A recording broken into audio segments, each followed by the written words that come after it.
Hello and welcome to Extra Cover, the cricket mental health podcast, which interviews professional cricketers around the circuit about how they prevent and deal with hardships within the game.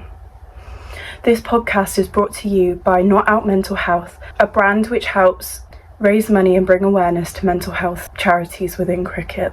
The podcast is also sponsored by CBM Cricket, who produce a great range of cricket equipment and bats. Extra Cover stands for the mental shield and extra support you turn to when going through hardships. In the final episode of this 6-episode podcast, we are interviewing Ryana MacDonald-Gay. Ryana is one of the most exciting young female all-rounders in English cricket. She plays domestic cricket for Surrey Women and broke into the English setup across all formats in 2024.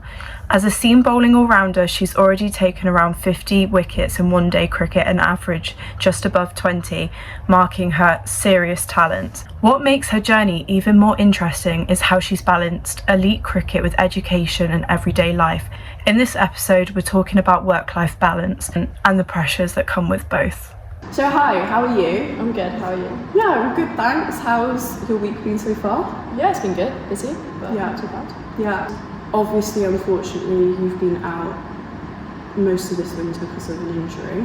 How have you been dealing with that? Yeah, it's been quite hard, lots of challenges. It's not quite gone smooth sailing, as one would have hoped, but it's okay, getting back to everything now. Start bowling soon, so everything's looking up. That's exciting. How have you found that rehab process? Yeah, it's been quite long, quite grueling. You know, rehab's not fun for anyone. But no, it's been challenging. But I've had a lot of great support around me to help me get through it, and I've got through it, and hopefully the rest of it is just smooth sailing. Yeah. And how have you stayed motivated? Because obviously, it's like you say, it's not been smooth sailing. Small targets, I think, setting small milestones, making sure that they are achievable and not in the far future, so 4-6 week blocks rather than 12 weeks, something that's actually achievable in the next near future. Yeah. And how have you found getting back to running? Because I know you said that's like your safe space. Yeah, I said I quite enjoy running, getting away and listening to a podcast, and it helps just relax myself. So I think I haven't quite got back to that kind of running. I've been doing a lot of speed and hopefully starting some tempos soon. So hopefully in the next couple of months I'll go back to that sort of running. Exciting.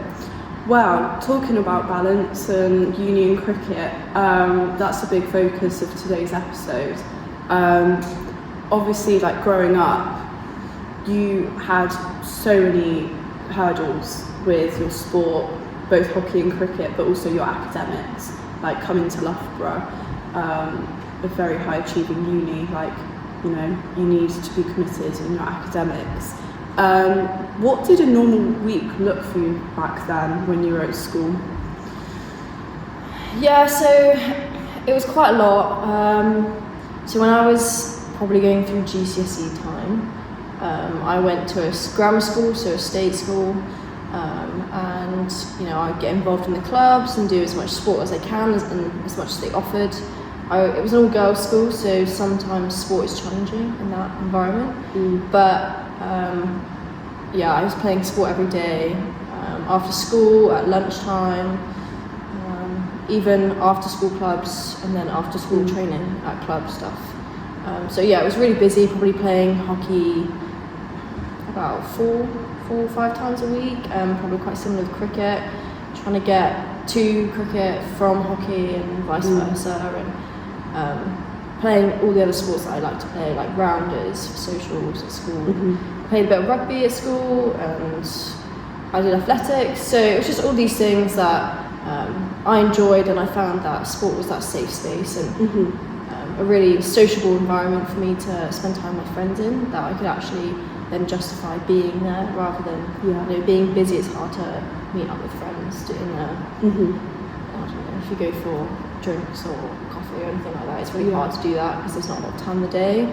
So trying to spend as much time with them in the sporting environment as possible allowed me to keep my friendships. Yeah, and you obviously mentioned you went to a state school. How do you which obviously comes with its own challenges in itself when you move into elite level programs.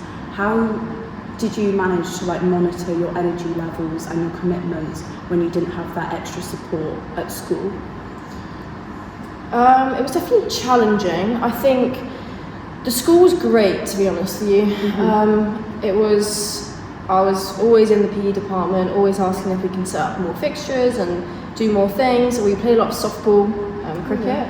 So there was some cricket on offer, and they were getting more facilities built. At the time I was there, we were getting an Astro built, and we had cricket nets built. Before it was, you play hockey on a field, and you do everything on field. So the facilities they had actually at school was actually amazing.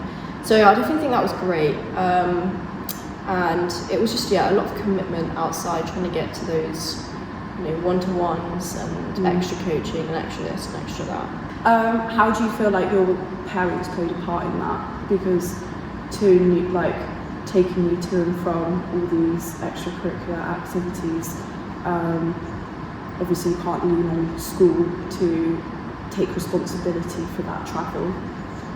Yeah, definitely. My parents sacrificed so much to run me and my brothers around to sport all the time. I think it was quite helpful that we all play cricket.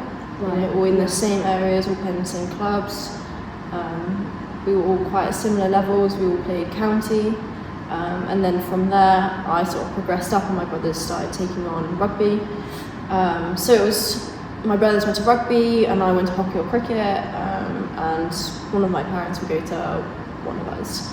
So I think they sacrificed so much. And then I think when I went to sixth form, they also sacrificed a lot to help me go to a private school. So I went to Leeds for my last 2 years of sixth form to get that extra coaching, and hope that they were going to be able to support me more in one place. So everything was one place. I didn't have to travel much from school to other places. So that definitely helped and benefited a lot. But they sacrificed so much to help me. How did you find that transition from going to a state to private school, in terms of support and opportunities available to you? Yeah, definitely. I think the opportunities that are available there are amazing. There's tons of coaches always there, ready to help you and offering their time and services. I think that's great, which is obviously not what you can get at all state schools. I think the facilities there are obviously next to none, and the coaches that they had there were really top quality, so I think they definitely helped with that. I think I got both of my fixes. I think we had a great hockey coach there at the time, and there was some great cricket staff there too, so they both supported me greatly. And I guess the academic support as well. Classes were smaller. I was always used to having a class of 30, which then got cut down to about 15 max. You had your tutors, which would always be checking up on you, and there's only about 10 people in your tutor, compared to the 30 or 35 that you would at my grammar school that I went to. So it was definitely a big change, a lot more hands-on support than before. But I think going to Togs, Tunbridge Girls Grammar, they were great. They offered so much help, always there, one-to-one, if you needed something. But that was the difference. You had to go ask for that help rather than it coming to you. And going back to all your commitments, when you woke up in the morning, how did you find that energy and motivation to feel like you had to split yourself in different areas? I guess it was just the passion I have for the sports. I think I love them both equally so much, and that was always something that I spoke about growing up. Everyone would always say, what do you prefer? And I would always say, I prefer cricket in the summer and hockey in the winter, because I did have that split passion and love for both sports. And I still do. I still love watching hockey. I carried on playing until about a couple of years ago. I stopped due to commitment to cricket. But I loved it so much, and I think I wanted to be there, wanted to be with my different friends, and wanted to get better always. So being in both those environments, and those elite environments in both sports, definitely helped me it just, I love being competitive. I'm really competitive. I want to compete. I want to be the best. So I think that helped wake me up in the morning. Yeah. And you talk about feeling like up to a certain point, or even still now, that equal love for both. When did you start to feel the pressure to like specialise and commit to cricket full time rather than split yourself across the two sports? I think there's always been that pressure. I think even when I was quite young, there was always a commitment to try and pick one sport or go to training more at one place or do something else. I think I played korfball as well growing up, so it was then I had to make a decision between korfball and hockey because they both clashed on the same night. So at the end of the day, I made the commitment to hockey. But yeah, there was always that pressure from the coaches. They all want 100% of you, and you know it's in the best intentions, and I understood that and I get that. But at that time, I really loved them both, and I found that the skills were so transferable. It definitely benefited both sports. So I think the pressure was always there. I think when I probably was about 14, I started playing international hockey. I think the coach, you know, he likes cricket, but was like, we want you at hockey, we want you at hockey, and vice versa with cricket. You know, starting with the academies, it was always very much, we want you to come to this festival, we want you to come to this training, we want you to do this, we want you to do that, and it was much. I think there was a lot of pressure from both sides, but I think it was just in the best intentions that they all want you to commit to that sport because they can see you going somewhere in that. You obviously say sport was an outlet for being able to channel that competitivity in you, but also the social aspect. How do you feel like when you were having a hard time with like juggling everything with academics, it was also another outlet for your well-being? Yeah, definitely. I think having a hard day at school or in life in general, I think going to sport always helps fix that. You know, you get that adrenaline and you just feel great, you release all your endorphins. I think it was always a really good outlet for anything in life. I mean, not to say that it didn't come with its issues. You know, there was a lot of anxiety and performance anxiety around playing those sports at those high levels. So I think that pressure also comes in that area. But it's great to know that you can actually live up to those standards, and you know you can do it. So then I think taking that confidence into just general life. And do you feel like that, obviously you talk about having performance anxiety on top of academic pressures, how aware of you were you of carrying that huge mental load around with you each hour of the day? I think I wouldn't say I had that mental load on me all the time. I think there were certain times that it would probably peak a bit more, you know, around big competitions, so in like a national tournament or like regionals with a club or trials or things like that where you are being assessed, I guess. I think I always found that the trickiest, having assessments, you know, exams, assessments and trials and things like that where, you know, I've got something to lose and I want it so bad that I want it, like I just, you know what I mean? So I think it probably only peaked more on those sort of times, but in general I think I just loved the sport, so going there I never really had any worries when I was playing. Did it for fun, did it, as I said before, for the competitive side of me. So yeah, I think only really around high pressure competitions I felt that load. In general, I just went on to have fun. Going into trials, you say that you feel like you have performance anxiety. Do you feel like that came from your competitive nature and that want for that place rather than feeling like you had imposter syndrome? I feel like it was definitely for the want and the competitiveness. I think I always just wanted to be the best that I could be and play with the best. I think I love that side of things. I love how fast everything can be, how precise it can be. I just love the thrill of being exceptional at certain things, and you know, like playing hockey. I love playing with really good people. I think it always brought about more commitment, more desire, more fire from everyone. It was just so much fun to be around, and same with cricket. You know, when you go into the elite like sport area, I think it's just so amazing. I can't describe the feeling. You get this rush, you get this adrenaline of everyone's there for the same reason, everyone's committed, everyone wants to win this game, and there's nothing that they won't do just like to get there. Yeah. So I think having everyone on the same page and having the same mentality is something that I crave. Yeah, totally get that. And do you feel like all those opportunities and experiences were what led you to picking sports psychology as a degree? Yeah, probably. I think it definitely had a hand in it. I think, we had lots of psych sessions growing up, and I sometimes found them a bit long, a bit boring.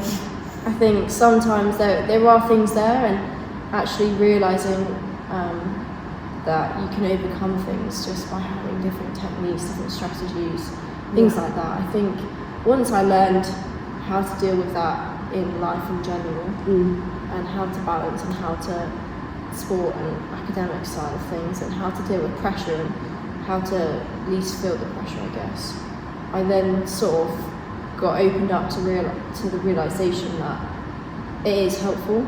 And I think I then took the interest in wanting to know how can I take away this pressure, how can I take away the stress, how can I take away the worry. So I think that really intrigued me, and it sort of helped that it was relatable. Yeah. So I think going to school, I did psychology at A-level. I think I learned a lot about how things were relatable to me, and I would be able to pick it up easier by being able to apply it to my life. Yeah. So I think then, because I enjoyed it so much at A-level, I picked it as a university degree. I wanted to do a degree I was going to enjoy, but also hopefully learn something from and benefit. So I think throughout my years, I found a lot of the content very relatable to my life now, which has made it a bit easier to sort of navigate and understand. Yeah, totally. So in the summer, you completed your A-levels, you signed your first professional contract for the summer with South East Stars. How did your relationship with cricket change at that point, being from just becoming a job?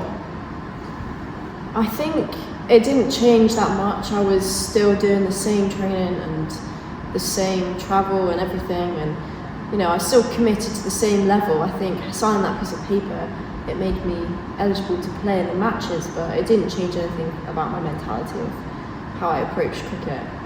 I think obviously at that moment I sort of had that realisation that I could do this as a job, and I was successful enough to be able to carry on. So I definitely think I was obviously so happy to have signed that contract that summer to get my chance to actually play. But yeah, it didn't change my mentality towards my approach. And obviously you had then a complete surprise call up to the 100. How was that? How did you feel in that moment? Yeah, it was great. I mean, my mum comes into my room as she's on the phone talking to me, but she's running into my room at the same time being like, and I was like, what's going on? And she was just talking obviously quite loudly, like, oh, hi JB, like, how are you? And I was like, what's going on? So yeah, he rang my mum before, because obviously Caps had done it the year before and she was 17, so she had to get parental permission, so he didn't actually know when my birthday was. So I'd just turned 18 that year, so which makes more sense. So yeah, he obviously rang my mum to then ask if he could bring me. So yeah, I mean, it was great. I think it did come as such a surprise. I think that cool, yeah, it was amazing. Yeah, but very different for you to the normal A-level student experience, because most people, when they finish their A-levels, they decompress, they go on holidays. Like, how did you feel like you could mentally decompress? Or did you feel like you went straight into cricket and then straight to uni and didn't have that time to like kind of process everything that had happened? I think cricket is that mental decompress. Yeah. There's no expectations of academic stuff. I think going into that environment, I'm there, I'm having fun with my friends, my teammates, doing the sport that I love, and I'm lucky enough to call it my job. So I think it's great. Obviously, I didn't go on holiday. It's cricket season. I think that's always been cricket season. Yeah.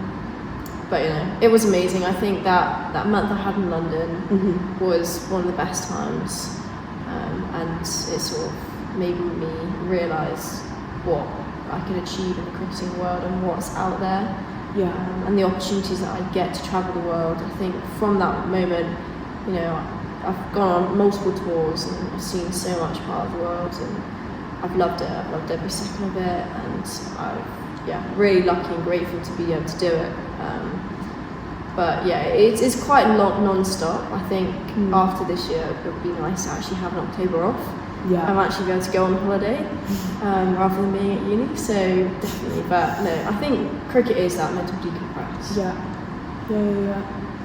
And I bet that makes it a lot easier to turn up to your job and feel energised for the day.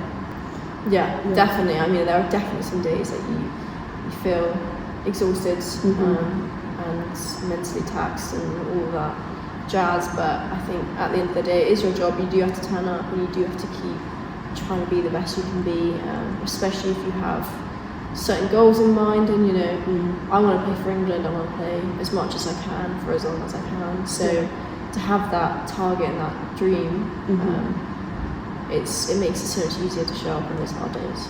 Yeah, 100%. So obviously you made your England debut last year, last academic year, in the Island series. How have you felt that split year has allowed you to step away from uni commitments for a while and just pursue your England dreams?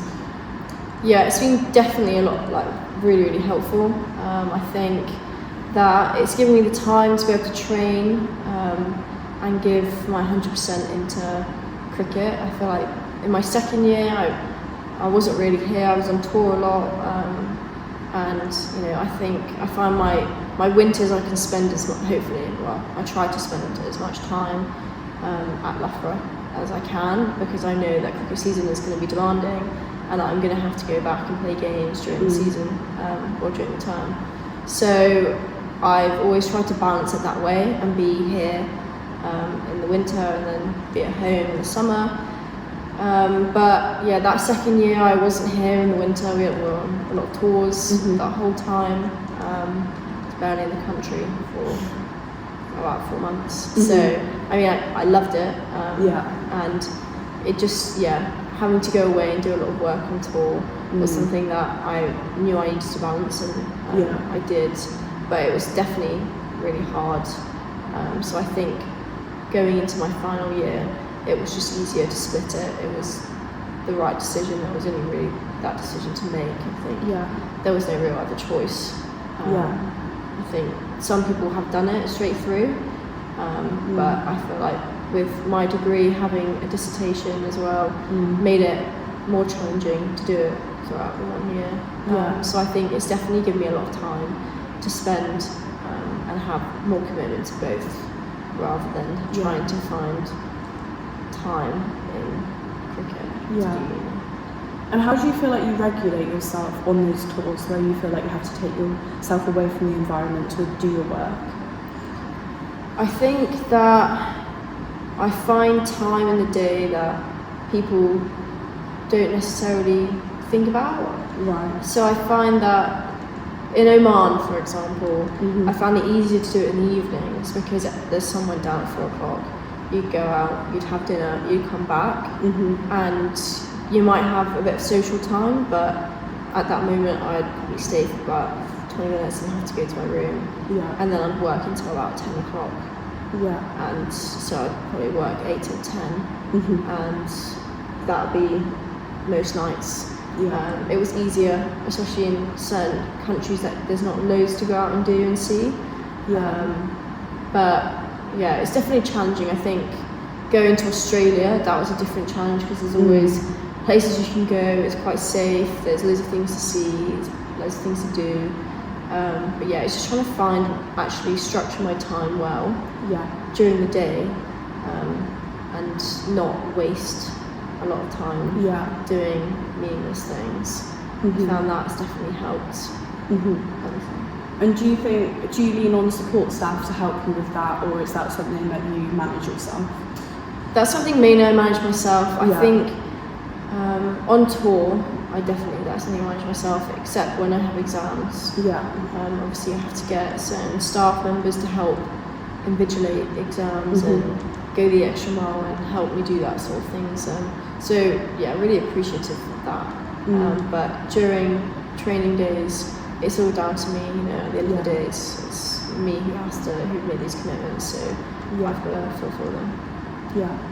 Obviously you don't live the typical student life. Do you feel like your identity is pulled in two directions of being like the normal student and also the athlete? I don't think I've ever really been the normal student, ever really. Even at school, I've never really been the normal student who just goes to school.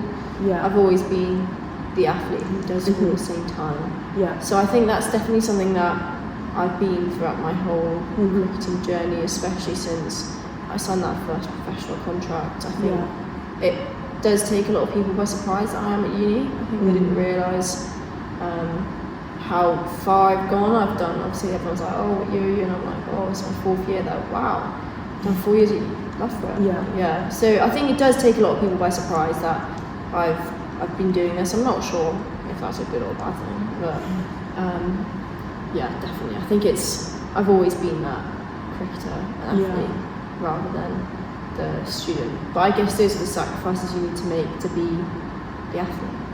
And have it as your job. Do you struggle sometimes to make those sacrifices? I think it is hard making sacrifices.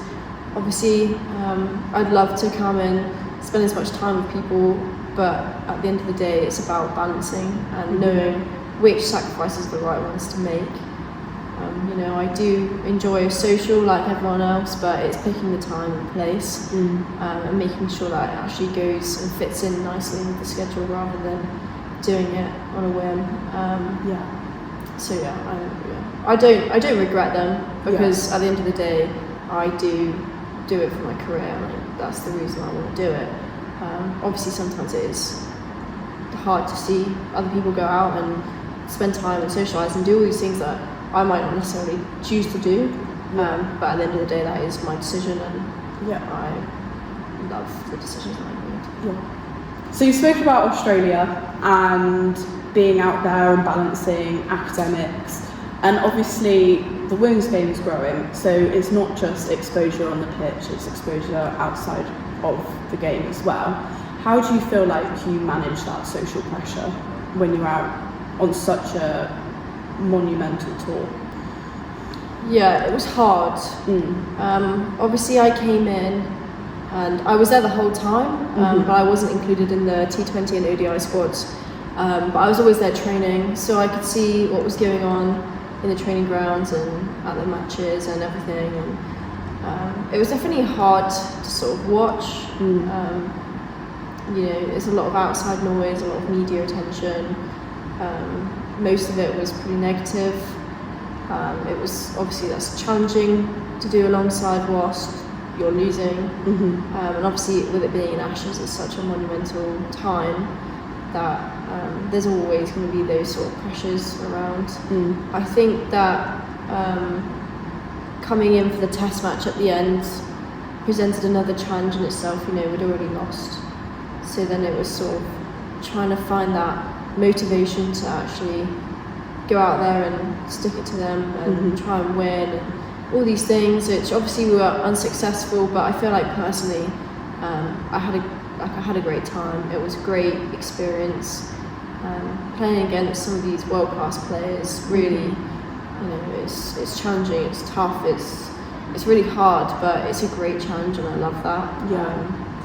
You know, like I've learned so much from that tour and from the social side of things and the pressures that you can get off the pitch, and sort of try and deal with that and navigate that, because I feel like that is so far been one of the toughest challenges that I probably would face with the social side of things in my career so far.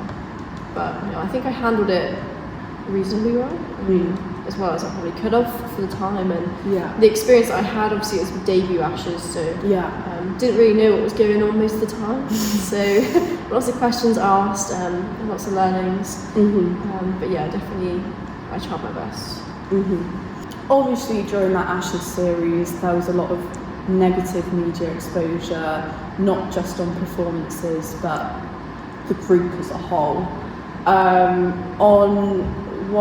During the middle of the test, obviously you got put out in front of the cameras at the end of one of the days, and you were left to answer for the team basically. How do you deal with that on your debut? Like, what was going through your mind mentally, and were you prepped for something like that? I think when it happened, I didn't really think anything of it. I thought everyone had to play their part, everyone had to do a stint in the media. I just thought, this is mine, I didn't really think much of it. I thought there was going to be I could talk about a lot of positives and try and hopefully talk about it like that. It was a debut Ashes. I'd only made my debut for the test match a month before. I think there was a lot of positives that I could then talk about and try and focus on, rather than so many of the negatives that was being said around me. I think, it was tricky, but I think, when I spoke to Alex, she was really good, and she said that let's talk about your debut and let's talk about this and that. And obviously there were some trickier questions, but I feel like I was partially prepped for it. There was our manager, social media manager, she had obviously gone and asked me to do this, and I said, yeah, sure, why not? I'll do it if you want me to. And she helped you with a couple of certain questions if they ask you things, but I think at that point it all just went out of my head, and I was just hoping for the best. And I got there. How integral is media training to your job nowadays? Yeah, I think it's definitely become a bigger part. We certainly do more. I think at that time I'd not done a lot at all really, but in these more recent months we've done more media training. It's obviously more about how to get across your personality and how to be the most authentic self, and sort of how to answer questions properly. I think that's something that has actually really changed the way I approach social media. I think it's the way that sort of knowing what kind of questions they want to ask you, but then also knowing how to phrase it back. I think that was definitely a big learning in the more recent months. What's your relationship with social media now that you are a professional and that you have been in the limelight for England, and how do you deal with, like on that Ashes test, that negativity that is apparent in the media?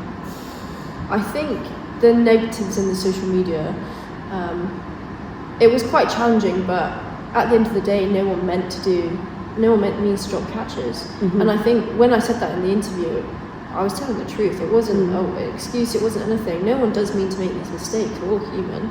So I think sort of just trying to remind people that we are human. And at the end of the day, everything that we say, like we can hear and we feel that. And it was challenging, it was tough. But I think just trying to be as positive and upbeat as I could be, and we did have things to work on, and try and accept the fact that we do have things to work on, but no one's perfect, so everyone always has something to work on. So I think that was one side of that. And my current, I don't really use social media a massive amount. I have it, and I'm not very active on it. But no, I think I probably could use, maybe in the future, use it more as a platform. But for now, I'm just trying to focus on other commitments like university and actually just doing cricket. 100%. Do you feel like social media is a bit of a red herring that distracts you from your job or could be a distraction from your job at times? Yeah, definitely. I think a lot of people struggle with social media. I think as you said earlier, there was a lot of comments in the Twitter. I don't use Twitter. I barely read anything. I don't read the comments on the posts. I think that's just it doesn't interest me to hear what others have to say all the time about certain things. I think a lot of people do struggle with that. I think they get quite caught up and hung up on comments, and like I do too if I see them, but you do have to realise that it's going to happen. It's professional sport. Sometimes you can have a good day, sometimes you can have a bad day. But I think some people do delete social media for periods of time in competition so that they can focus on the actual competition itself rather than all the outside noise. But for me personally, I find that I'm not interested in that anyway, so it's not much of a distraction for me. Yeah. It sounds like, is that something that you've always felt about with social media, or is that something you feel like you've had to learn? I feel like it's probably something I've always found. I think when I was younger, I didn't really care what people were wearing, what people were doing, things like that. I was going to hockey, I was going to cricket, I was going to sport, and I was going to school, and that was it. There was nothing else really to document about my life that I could do on social media, so I never found that side of things really interested me. And it probably still doesn't now. I take a bit more of an interest, but not massive. So I think it's just something I've always been.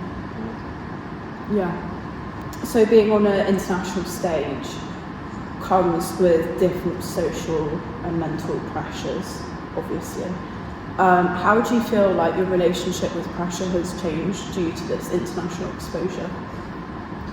I think you've definitely got to get used to it. You've sort of got to relish in it, I guess. You need to enjoy it and probably reframe it as an opportunity.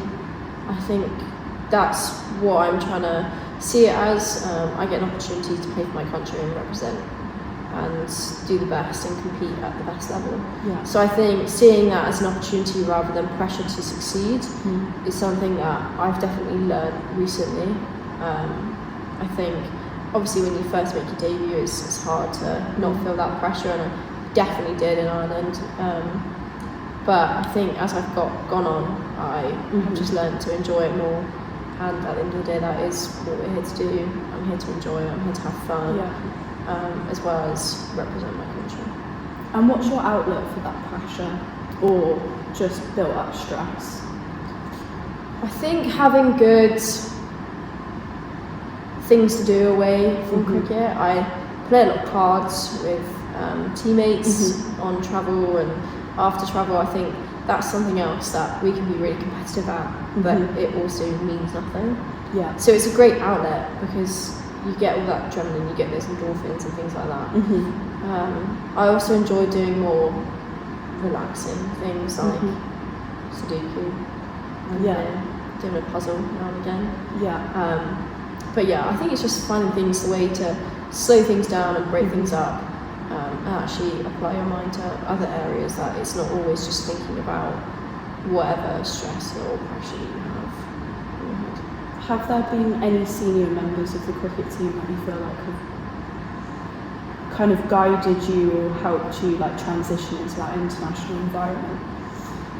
Yeah, definitely. I think Kate Cross, she's one of them. She was great. I think she obviously was the captain in our Ireland series. She has a lot of experience. I've got quite a similar skill set when I bowl. So it was great to learn from her and sort of get that experience to play with her. And as I say, just learn from her and sort of be a sponge and just soak everything up in that environment.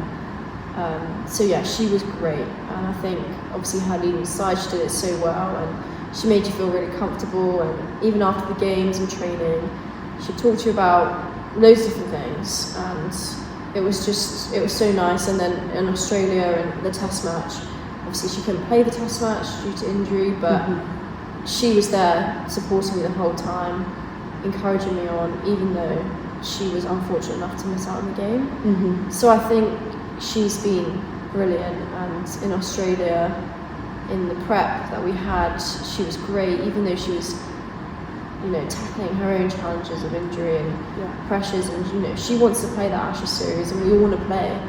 So I think having that competition there, she also did a great job of supporting me and actually helping me develop throughout time. So she's been great, and so Heather was great as well. I mean, they're all great.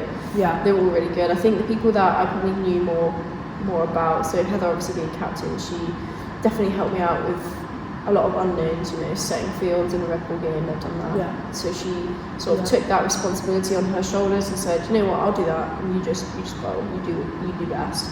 And I'll take care of the rest. And all the other players who were quite close to me, like Tammy, obviously she played at Kent. She presented my cap. Like all these things, like they were all great, and they all know how it feels to be the one on debut, the one the new one in the environment. So I think they all gather around you and they all help you out and support you. That's really lovely to hear. So to round up the interview, thank you so much for your time today. Reflecting on your journey, what's one thing you wish younger adults understood about balance and well-being growing up in sport pathways and also balancing academics? I wish that I never had as much pressure to pick a sport. I think it has changed from when I was growing up, and I think that people need to be open to other sports and people doing other things rather than just that one thing, because at the end of the day you're putting all your eggs in one basket. I think no one said that about anything. That's like a bad thing. But I mean, obviously if you want to commit, that's a good thing, but doing that can come with risks. So I think sharing that out is a good thing, and it should be viewed as that rather than viewed as, well, they have something else going on, so they're not fully committed. Well, actually they are extra committed because they're doing it twice. So I think I wish people knew actually the lengths that you have to go to be able to do those sort of things and actually succeed, and what that comes with. I think it's really hard as adults. Sometimes it's hard to understand what younger people go through, and I think just being open to learning, always having an open mindset and actually listening to what people are saying, even if they're younger than you, listening to what they're saying, how they're feeling, is definitely something I'd say. And just to quickly touch on that, I know a big argument of S&Cs and physio is injury prevention, to limit you to one sport. What's your stance on that, and what's your argument that kind of combats that? I never had a physio or S&C growing up telling me that I should only do one sport because of the workload. I think I only probably experienced that when I came into the 19s environment cricket. I think hockey, they were always like, you have your gym program, you have your running program. I'd always split that, so I'd always do the running of hockey and the strength of cricket, because I found that balanced it out best. I'd also get the best out of both worlds doing it that way. So cricket didn't mind it. Hockey was very self-dependent, you had to do it yourself. So they didn't mind it. So I think that was all great until the 19s thing, and they were like, well, you're preparing for a World Cup, you could get injured playing hockey, you could do your ACL, you could do this, you could do that. And I would always say to them, I've done this for 9 years, been playing hockey at that time, so I've never once done anything like that. The worst I've been done is get hit in the face with a stick. Nothing worse than that. So I think that actually it's helped build up my resistance to injury by being able to cope with all of that. My body has now sort of adjusted to that level of intensity and load. So I think it's actually was really helpful, but obviously when you get higher up, and when I signed my England contract, I don't have much of a say to whether I can play hockey or not anymore. I would say I only really experienced it when I was about 19. But I always found that everything that I did, I rarely had injuries ever, so I can't have done much wrong. And the final question, which we ask all our guests, is considering the topics we've discussed today, what is your extra cover? I would say knowing why I do what I do, having that understanding, know what drives me, but then also knowing what does take the pressure off, what can I have fun doing. Like I've said before, I like to play cards, I like to play Sudoku, I like to do all these things. Spending time with teammates, outside the environments that you'd normally see them, all those things, having those coping mechanisms is definitely something that I'd say is my extra care. Thank you so much for your time today. You've been brilliant. Hi, and thank you for watching the latest episode of Extra Cover. You can help support the fight against mental health and prevention and support for players by purchasing an Extra Cover t-shirt on our online store. The link will be in the description. If you enjoyed it, please like and subscribe and turn on notifications so you know when another episode is released. Thank you so much.